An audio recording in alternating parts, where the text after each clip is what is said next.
Hey guys, welcome back to another video here with Coach Evan. Thank you for joining me once again. Today we are going to be focusing on wide receiver routes and the route tree that you'll see over there. What the route tree and routes are exactly are the patterns that a wide receiver runs downfield to go and try to catch a pass from the quarterback. There's a lot of different patterns that you can run. Now I've kind of broken them up into two variations. You'll see there's not a lot of differences down here except our last one, number 10. But these top 5 are your most basic routes that everybody needs to know. So I'm going to start with number 1. It's the simplest thing you could ever do. This one is called the hitch route.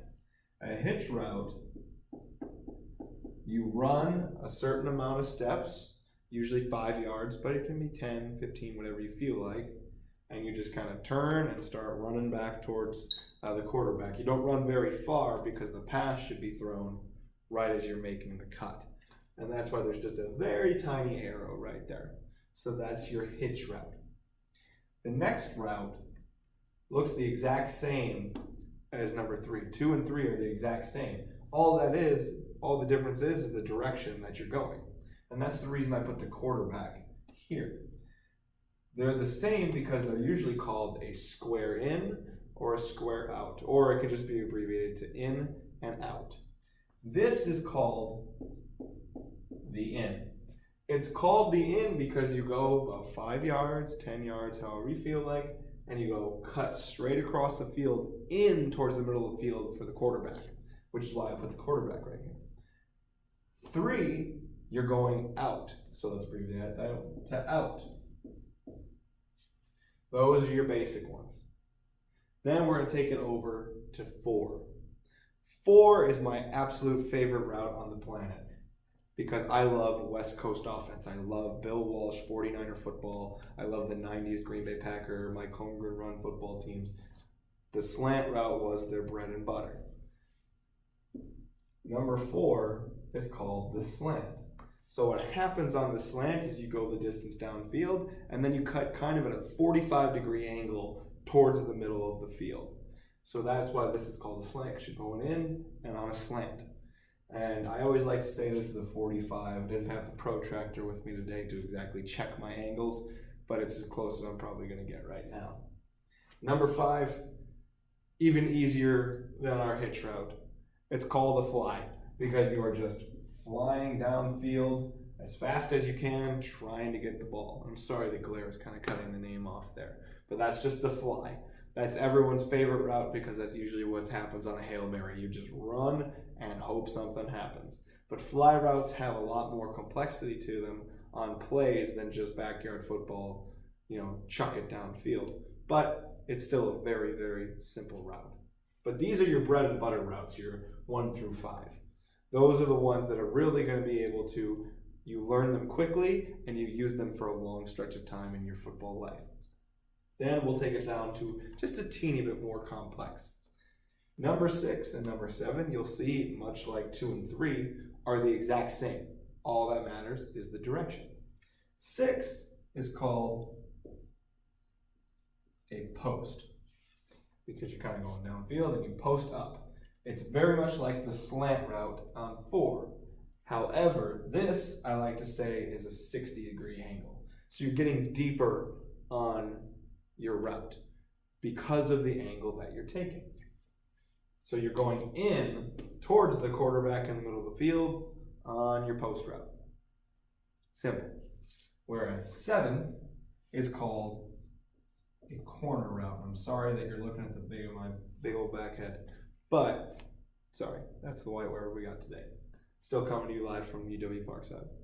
But, corner route, exact same as the post, except we're going pretty much towards the corner of the field. So that's why that's called a corner route. Then, you'll see 8 looks a lot like 6 and 7 put together. That's exactly what it is. So 8 is called the post corner. And what happens is you pretty much make a double cut and you fake the post, whichever way that may be, and then you go towards the corner.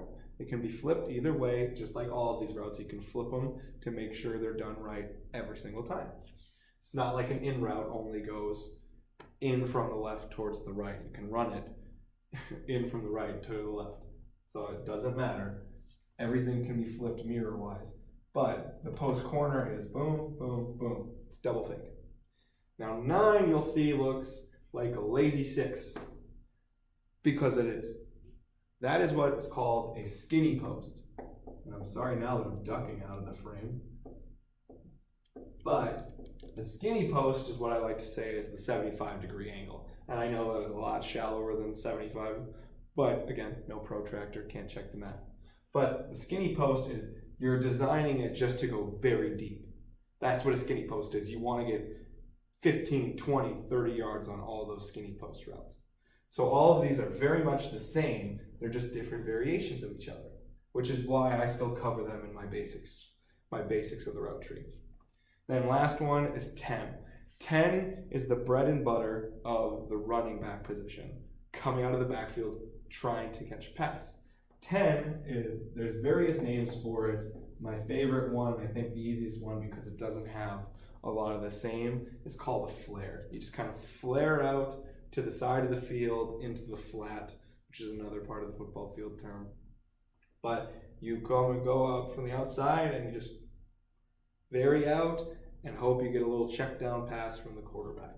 But that's the flare route. Flare routes, you're not going to see a wide receiver run very often, if ever. It's very much a specific play design for a halfback or a fullback coming out of the backfield. But these are your basic 10 routes that everyone should kind of know towards learning football and learning the wide receiver position. There are more advanced routes, different terminology. There's different terminology for a lot of these. But this is how I like to teach it because it's very crisp and it's very clean. And then you can teach variations of everything, but it's still pretty simplistic. But that's going to do it for our wide receiver route tree. Be sure to study up, especially if you're in one of my classes. You know, week 2, week 3, we're going to be covering this a lot. But this is what you need to know. Learn it well. But in the meantime and in between time, go check out my brand new website, coachevandavies.com. There you'll find all my practice plans. I'll be posting videos of drills once we get to that point. There's also a link to the Instagram account and my blog that you can see all kinds of different stuff. Go check it out. But I'll see you next time. Thank you for joining me. Bye-bye.